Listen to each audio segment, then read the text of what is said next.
I'm a big boy, I kinda shake Okay. things up. We're going again, I think. So, hang on to the very end Yeah, of it. very, oh, okay, gotcha. No, see it like this. This one, okay. Yeah, I need to That's the glasses. thimble. okay, now pull. See how that stretches? Yeah. Do it again? Yeah. So, instead of a chain and shackles, which, when they come tight, everything bangs together. You know, it shocks everything and wears everything, including the pennant, you know, which is the line that goes up onto the boat. You know, that place right there is always constantly wearing because of the shock, mostly. With these things, you know, where everything comes together, the foot-pounds of pressure are reduced dramatically. I've had these systems in Vineyard Haven Harbor out here for 15 years. The shackles even, you know, all the metal parts, thimbles and shackles, still look brand new after 15 years. You know, a conventional mooring system, that stuff is worn out after 5 years. You know, so, Jay, sorry, can you move back just a little bit? sure. Perfect. Yeah, thanks, James. Sure. So, you know, I'm proposing that all, essentially, chain mooring roads are replaced by elastic. I'm not proposing that it all happen this year. What I'm suggesting is that as the chains wear out, which they do after about 5 years, they be replaced by this stuff. And for the average boat owner, that's going to be the last time they ever have to replace anything. One more time, they've been in Vineyard Haven 15 years. There's no sign of them wearing out. You know, so it could be that they'll last 30 years. You know, hardly anybody has a boat mooring anymore for more than that. You know, so that makes it, and the price of replacing a chain with this is virtually the same. You know, so you're hardly spending any more money up front, and that's the last money virtually you're going to have to spend to maintain your mooring. Whereas today it's hugely expensive. You know, it's $300 or $400 every couple of years minimum. With these, the maintenance is so ridiculously reduced. One more time, you know, I don't know how many of you are familiar, but the conventional way of dealing with a mooring around here is every fall you take the mooring buoy off and put on a winter stick, and then in the spring you have to do the opposite. With these rigs, you don't have to do any of that. One more time, 15 years in Vineyard Haven Harbor, haven't touched anything. You know, the whole rig, buoy, pennant, everything has been out there for 15 years. We look at them every year very carefully to see if anything's wearing out, and it's not. You know, so all that labor of hauling all that stuff, changing all that stuff, is eliminated. The need for bottom paint on the buoys is eliminated. You know, and that stuff being so caustic to us and everything else, just that alone being eliminated is good for the environment. You know, so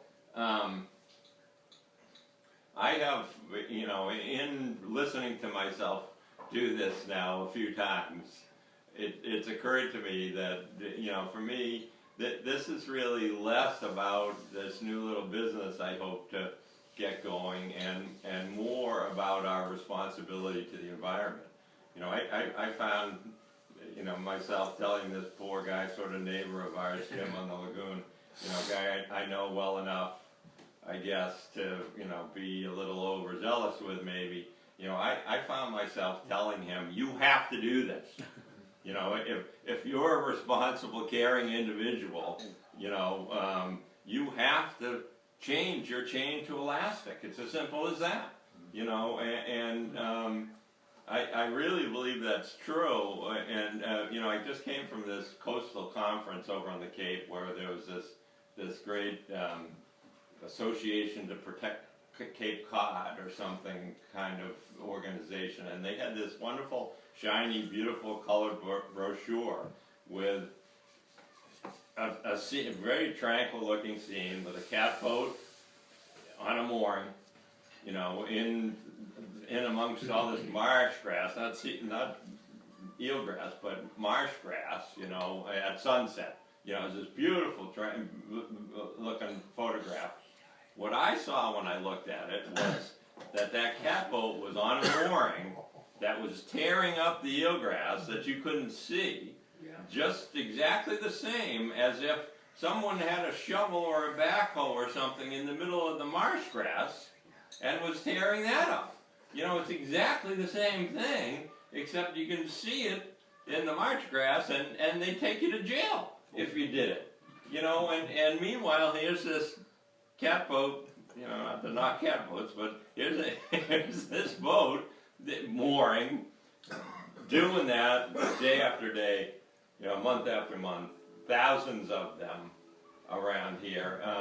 I'm sure that this is every bit as important as upgrading septic systems, you know, road runoff projects, sewers, any of the rest of it. And this doesn't cost anything.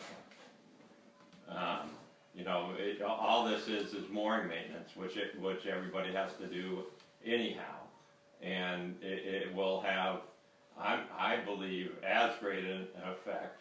You know, it's been proven that eelgrass is, you know, one of the things that absorbs more nitrogen, carbon, you know, all this bad stuff than just about anything.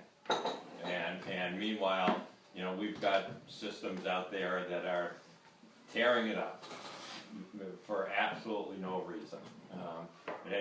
You know, it's not even, the effects on the eelgrass from the chain are not just it being slashed by the chain. The chain also stirs up the sediment in the bottom, so the water gets so turbid that the light can't penetrate down to the bottom and allow the eelgrass to grow.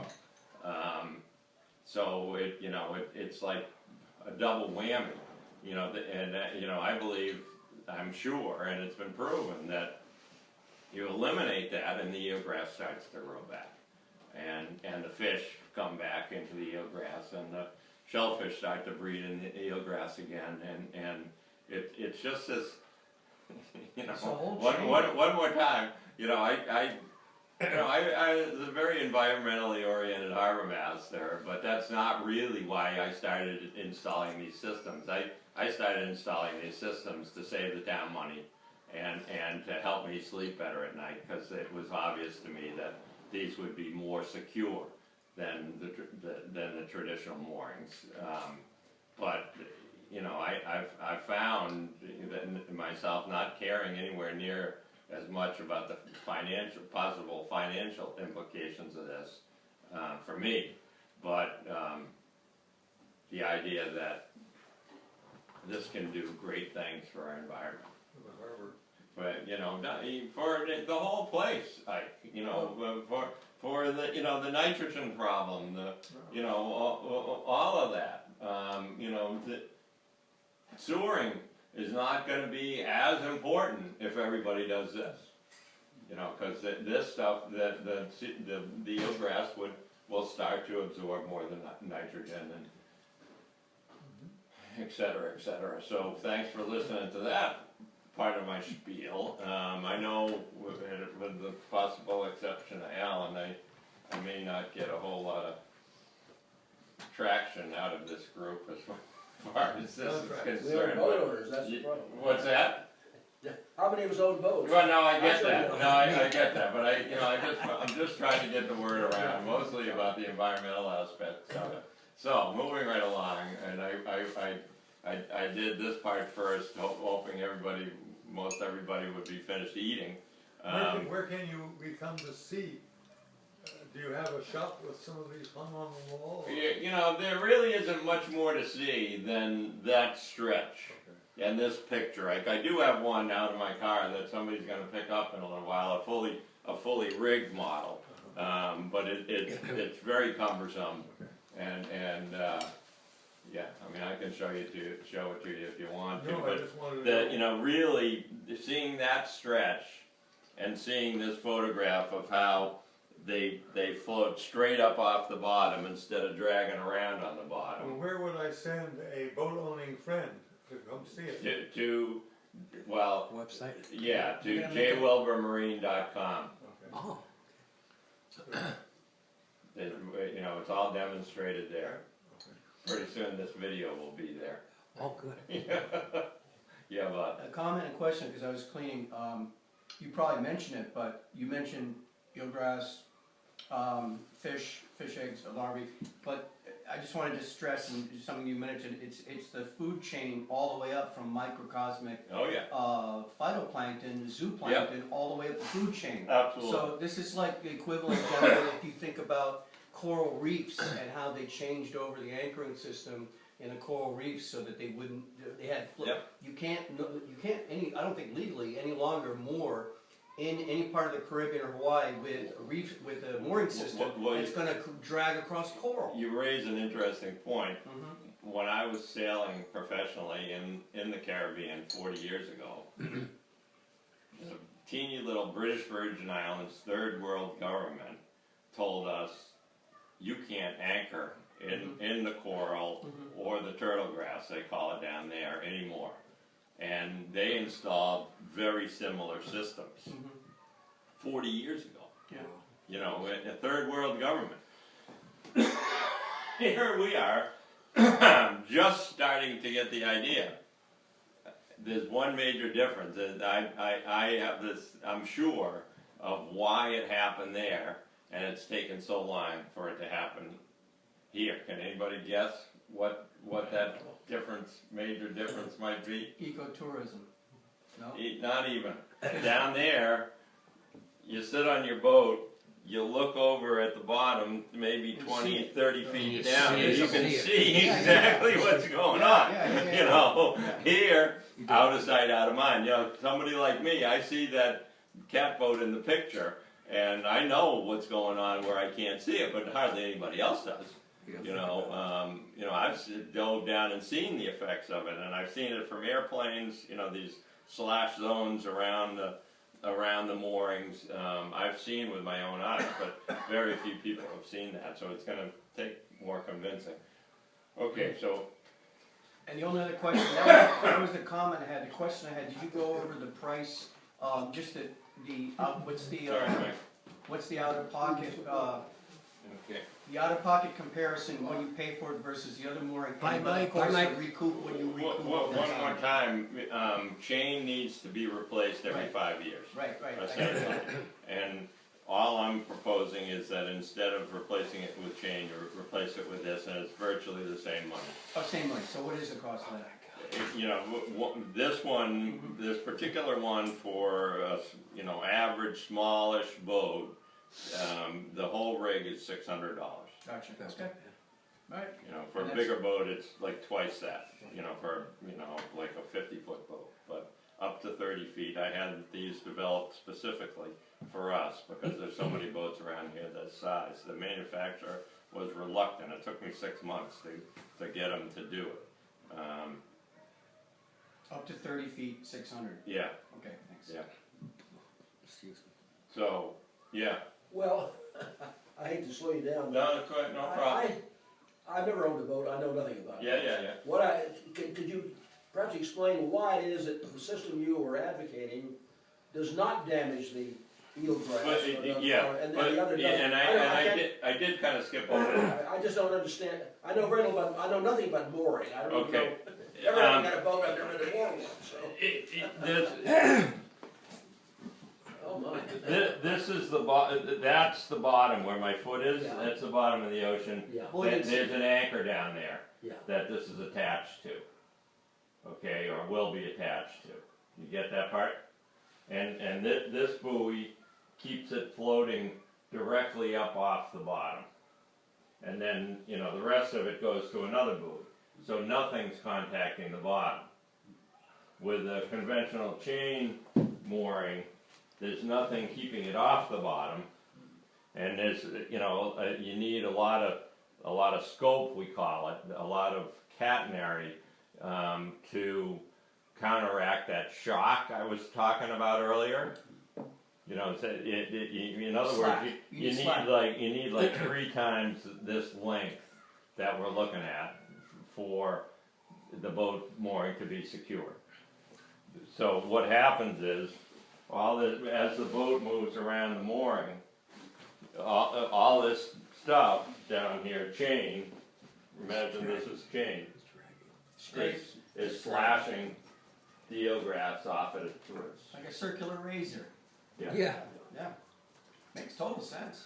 Where you're saying that the system you're advocating does not move around, it stays, It doesn't drag around on the doesn't bottom. drag around. Think buoyancy, Bob, buoyancy. Yeah. Yeah, Think this is lifting it up. this keeps it floats straight up off the bottom like this. He's up in the water column, instead Yeah. on the bottom. Right. But Most you're also people don't using know a different water substance. columns. Instead of using metal chains, you're using a fibercarbon, some type of substance which doesn't degenerate the way the metal does. That's right. That's right. Nothing corrodes. Or, you know, this stuff, wrap this carbon fiber stuff around the galvanized, and the galvanized, the metal is barely coming in contact with the salt water. The metal is eliminated, so the galvanizing is going to last like 5 times as long.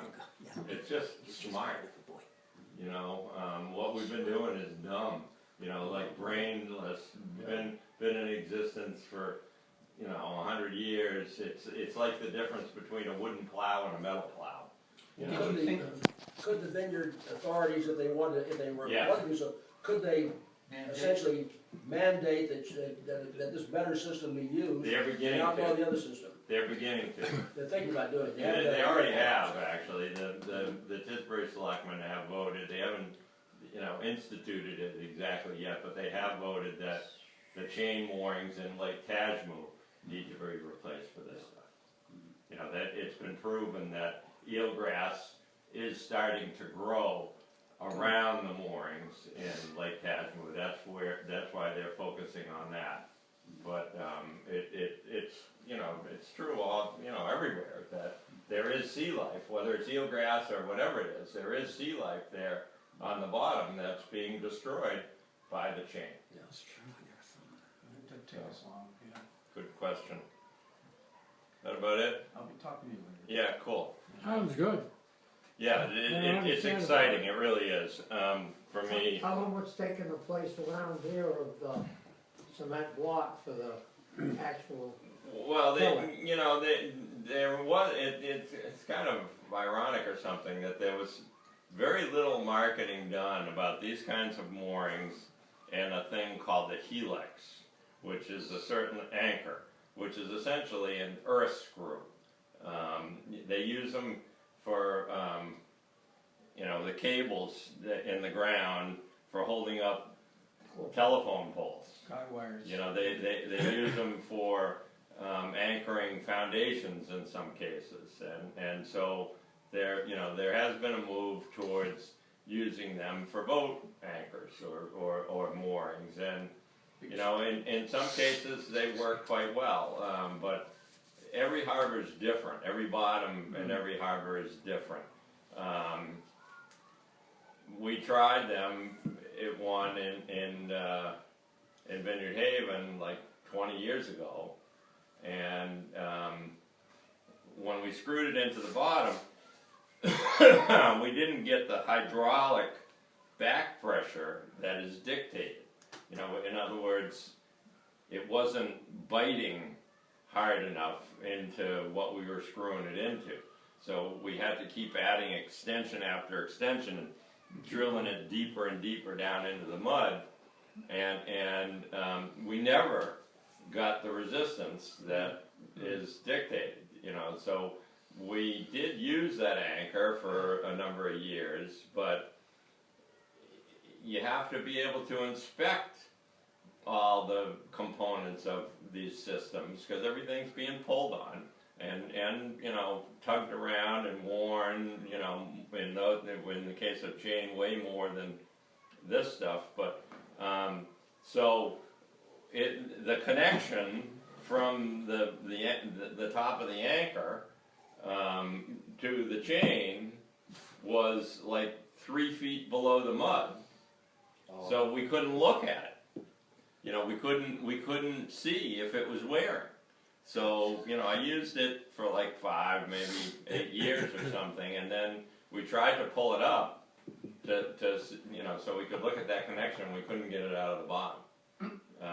So we, you know, the contractor didn't have exactly the right equipment to do it. We were trying to do it the, you know, bowl method or something, and so we couldn't get it out. So we ended up having to abandon that anchor, and you know, so. But that's kind of ironic, isn't it?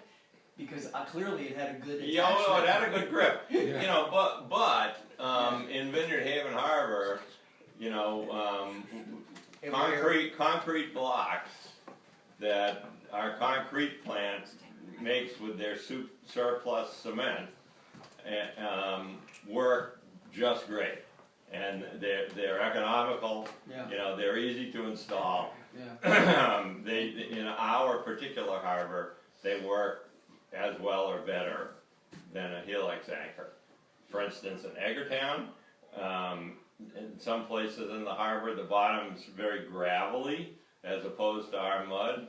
So the gravel acts kind of like ball bearings. So the concrete blocks have a tendency to skid. Slide. Yeah.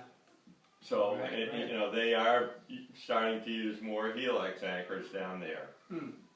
Makes sense. Everywhere you go, It would make sense, yeah. you know, every harbor, you know, over on the Cape, lots of places they're still using mushrooms. You know, hardly anybody uses a mushroom here anymore. And over there, they tend to, you know, get dug into the mud and stay there. And in Vineyard Haven Harbor, at least, the mushrooms stood straight up and down, and the chain would wrap around the shank of the mushroom. Yeah. So the first time the wind blew, there'd be no scope, and away would go the mushroom and the boat. Yeah. You know, so I'm not a particularly big fan of mushroom anchors, but lots of harbors they still use them. So anyhow. Different topic altogether. A lot of you know, I was hospitalized in Costa Rica a week or so ago. I just wanted to give you the rundown that I hadn't been feeling well for a few days. You know, I was alone down there. We do have a property manager, old friend of my sister-in-law, that is nearby. So when I woke up that morning not feeling well at all, I emailed her. About a half an hour later she showed up. I was doing okay. So she went off and did some errands because the doctor wasn't open yet. The clinic wasn't open. We spoke to him, so he was aware of my situation. She left. You know, like 10, 20 minutes later, I took a turn way for the worse. You know, I ended up, you know, not even being able to stay on the toilet. I was on the bathroom floor with what I felt like was my life gushing out of me. And, you know, big gobs of red, awful, you know, and for a long time. You know, it just kept coming and coming and coming, and I'm like hanging on for dear life. That must be You so- know, literally. Was this rectal bleeding? Or Yes. Rectal bleeding. Yes. You know, literally. You know, if it you know, what I learned is we have this spirit and will, I have this spirit and will in me that wouldn't let me give up. Cause it would have been really easy to do that, it felt like, you know, but, you know, I knew, you know, there's something in me, you know, made me hang on, and I was like reduced to just that, you know, I couldn't lift my head, you know, I couldn't get up, you know, I laid there for a while, and it occurred to me that she was going to be coming back to get me, and the scene was horrible, Horrific.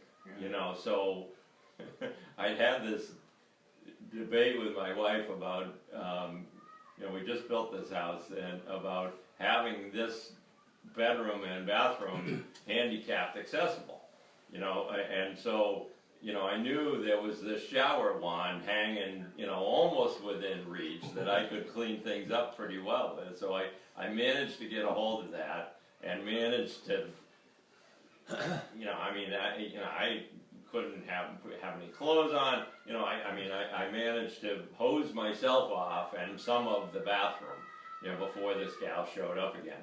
Well, when she showed up, she was still horrified, you know, I still couldn't even turn around to look at her, but I could hear her breathing, you know, she's not in the best shape anyhow, she's, you know, in her 70s and, you know, been in Costa Rica for a long time, if you know what I mean.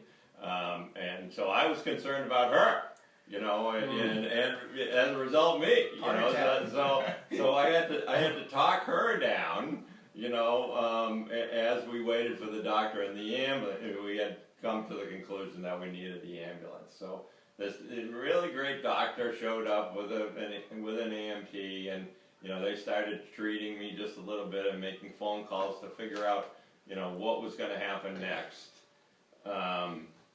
And one more time, you know, this area was pretty darn accessible. I don't exactly have a ramp yet, but there's a driveway, and you know, so the doctor is like, "Can you get up? It's going to be hard to get the stretcher in here." And I'm thinking, not that hard, but okay, you know, I guess I can get up.